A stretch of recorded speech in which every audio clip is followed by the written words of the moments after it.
Los periodistas.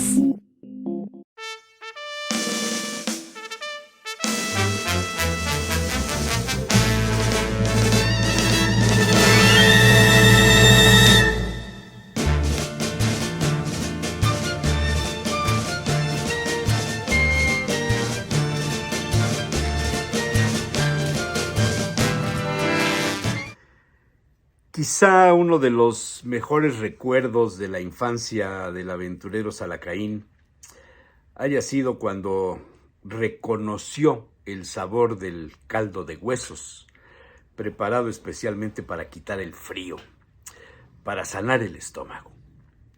Seguramente cada familia tendría una receta sobre cómo cocinar un buen caldo.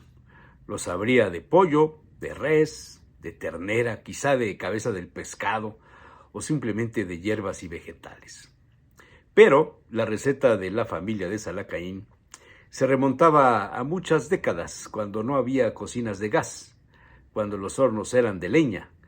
Se colocaban huesos de varios animales, res, vaca, ternera, pollo, procurando cuando fuera posible la presencia del tuétano en alguno de ellos y, a veces, de chivo. Eso era el lujo de un buen caldo.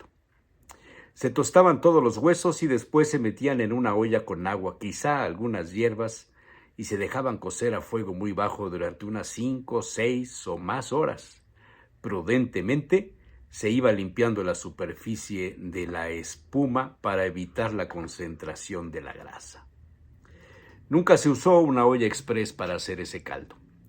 Casi de enfermos, decía una de las tías antes de romper el cascarón de un huevo y dejar caer la yema y la clara para darle vuelta rápidamente al caldo. El caldo ha estado unido a la vida cotidiana prácticamente desde cuando el hombre descubrió el fuego, como bien escribió Faustino Cordón, Cocinar hizo al hombre. Los griegos lo consumían desde la antigüedad, pero no era caldo de carne, era de ostras. Aristófanes describió desde el año 380 a.C. la alimentación de la gente pobre con base en el caldo de habas. Esto último le llegó a la mente a Salacaín por la proximidad de la mal llamada temporada de mole de caderas, donde los publicistas y promotores han quitado, desaparecido o censurado el nombre original del platillo típico de la mixteca poblano-oaxaqueña, cuando su origen era simplemente el guasmole, mole de guajes, recompuesto con la llegada de la carne de chivo, el chito o los huesos, espinazos y caderas. Allá por 1765, los franceses le dieron al caldo un lugar importante en la mesa. Anteriormente era considerado simplemente como un líquido sabroso para llenar el estómago. Dossier Boulanger fue el responsable de subir al caldo a la buena mesa. Abrió su local muy cerca del Palacio del Louvre y colocó en la entrada un letrero cuya traducción al español es: «Venid a mí, hombre de estómago cansado, y yo os restauraré». Fue ahí donde se inventó el nombre de restaurante, derivado de restaurar. Los franceses le llamaron primero al sitio Boulangerie por el apellido del señor Boulanger, pero pronto se acomodó el de restaurante y el otro quedó para definir a la panadería. Boulanger dedicaba muchas horas a preparar el famoso caldo ofrecido y pronto empezó a ser la base de muchos de sus platos. También en el siglo XVIII, recordaba el aventurero Salacaín haber leído en algún libro, vivió un filántropo e investigador en el tema del caldo de huesos, motivado por las propiedades del líquido, y todo su trabajo derivó en un texto conocido como Memorias sobre la gelatina de huesos y su aplicación a la economía alimentaria. Antoine Alexis Cadet de Vaux obtuvo maravillosos resultados en su investigación, como la presencia del aminoácido llamado glicina, favorecedor de la regeneración celular y por tanto útil en la digestión de los alimentos.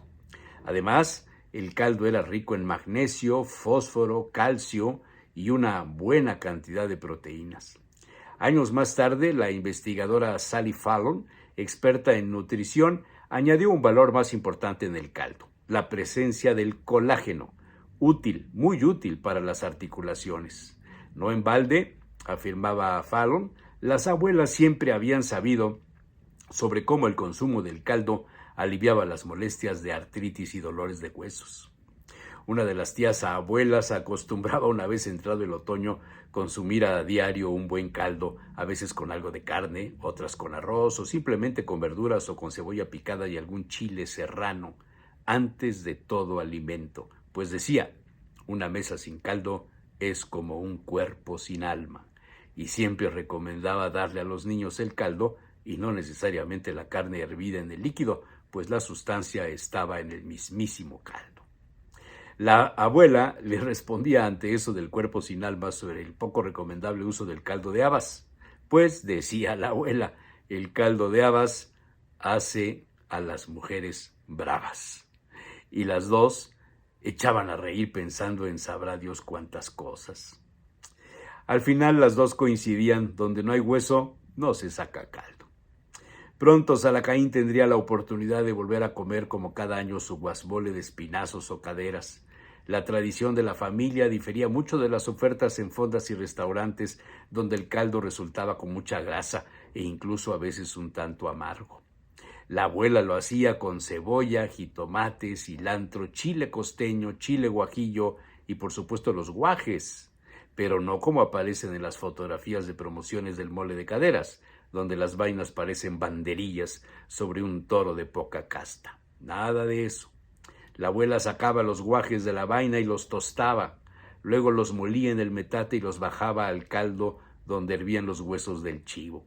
Así, el sabor se integraba de una forma diferente. Vaya tiempos aquellos de las comidas con familiares e invitados, donde se hacía el guasmole, los espinazos fritos y las tlatlapas, los frijoles quebrados con bolitas de masa. Pero esa es otra historia.